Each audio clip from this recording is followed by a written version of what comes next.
Hello, fellow peasants. Tonight I'll be reviewing 1993's Kalifornia.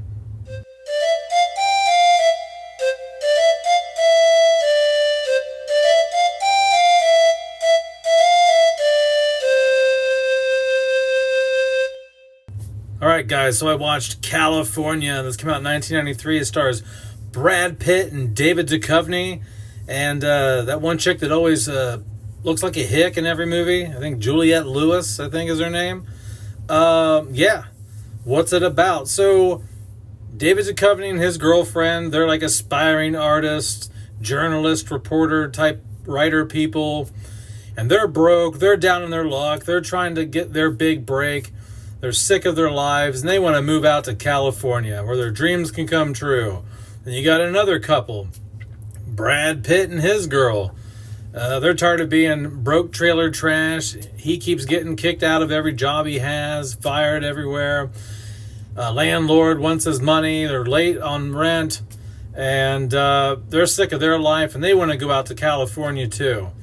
So David Duchovny goes to the school, he goes to the university, and he puts up a flyer for a ride share. He's like, look, let's get somebody to split the cost of the drive out to California with us. And so David Duchovny and his girlfriend carpool with Brad Pitt and his girlfriend. And little does David Duchovny know that Brad Pitt is actually a murderous son of a bitch who is out on parole. He's not actually allowed to leave the state. And he's killing people while they're on their road trip. And he doesn't really become aware of this until the third act of the film, pretty much.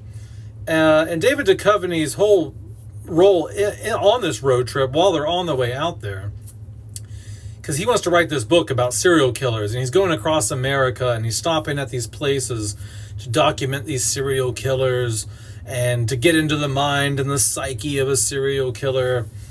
And so that's kind of like what he's doing on, throughout the duration of this trip. What do I like? What do I not like about California?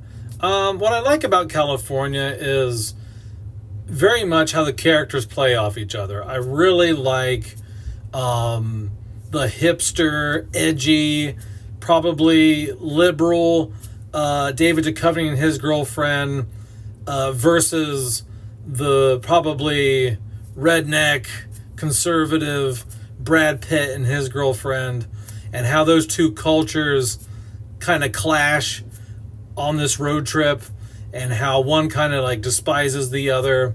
David Duchovny is a more forgiving character in this than his girlfriend. David Duchovny's girlfriend in this movie, she hates Early, and his girlfriend. Early is played by Brad Pitt. She hates the rednecks, like right off the bat. But you just see these cultural differences with language, culture, just things in general. Etiquette at the dinner table, things like that. There's like a scene where Brad Pitt just doesn't mind taking his shoe off in this diner and picking at his nasty feet and the holes in his socks. And, David Duchovny's girlfriend is like freaked out by it and is like, what the fuck? This guy is nasty. And so I really love how the characters play off one another, and each of them find the other one weird. Like, they find the rednecks weird, and the rednecks find the hipsters weird. And I think that it's a really interesting dynamic there. In terms of the way the film looks, I think it's shot okay. I wouldn't say the cinematography here is mind-blowing or anything. It looks okay. I don't think it's a beautiful film to look at or anything. In terms of the acting, the performances, fantastic. Brad Pitt is almost unrecognizable with his accent and the beard and all white trashy he is. So I really enjoy his performance a lot in this. He's kind of what pushes the film forward. He's the most interesting character in my mind. I also really like, once again, kind of going back to how the characters play off one another, is David Duchovny is trying to get into the mind of a serial killer and document these serial killer murders and go to these locations and and break it all down. All the meanwhile, Brad Pitt is actually a serial killer who's killing people, and he's not thinking that a whole lot about it. He's not. He's just kind of just doing his thing. He's not, like David Duchovny is like basically like the way the movie hints at it is like David Duchovny's overthinking what it takes to be a serial killer, And there's even a moment in the film where David Duchovny is like, once he realizes Brad Pitt's the killer, they're having like this conversation. He's like, "Why did you do it? Help me out. I'm trying to write this book. I'm trying to, like you say, I don't know anything about murder. I've never killed anybody. I've never seen anyone be killed. So help me out. Like I'm stupid. Help me figure it out." So I really love that dialogue. I love that discussion, that discourse that him and Brad Pitt have in the third act.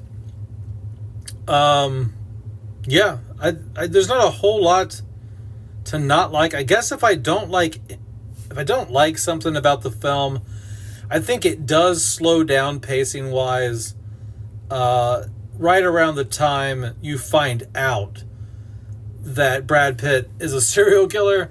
There's a moment where they go to this old people's house and it just really slows down there. There's like I think there's a good 15 minutes that could probably be clipped right out of this movie.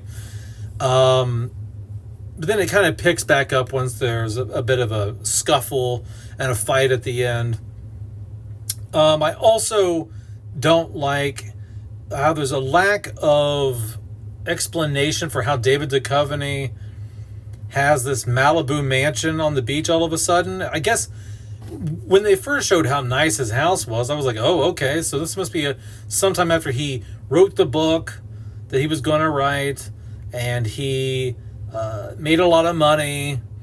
But no, because his girlfriend comes in from the beach, and she's like, how's it going? And he's like still listening to like audio tapes and going through photos, and he still like seems to be writing the book. So it's like, well, you didn't have a penny to your name on the drive out here, and it doesn't look like you finished the book. So how are you chilling at like a $2 million, $3 million Malibu beachfront home? I don't know. Maybe he did write the book. Maybe he's writing another book. I don't know. I just don't know why she asked, how's it going, when they're chilling in a $3 million house, So I don't know what he was working on. So if you guys can make sense of that, let me know. But all in all, I think it's a really good movie, man. Like, it's a great thriller. It's I wouldn't say it's an action film. There's moments of some like action, I guess, but it's mostly just like a psychological thriller drama thing. And so I would give Kalifornia probably an 8 out of 10. 8 out of 10. I've always enjoyed the film. I enjoy it more every time I watch it. I pick up on little things I never picked up on before. And yeah, but that's it, guys. Let me know in the comments below what you think about Kalifornia. All right, guys. Peace out, peasants. Bye-bye. All right, guys. Real quick, I forgot to add this in the video, so I'm tagging it on the end. This whole movie, I kept looking at Brad Pitt, going, "Who the hell does this look like?" And I realized, oh my God, he looks like Post Malone, or Post Malone looks like Brad Pitt in California. But come on, look at these two. Look how fucking similar they are. Once you see it, you can't unsee it. You can't unsee it. All right, that's it. For real. Bye, peasants. Bye-bye.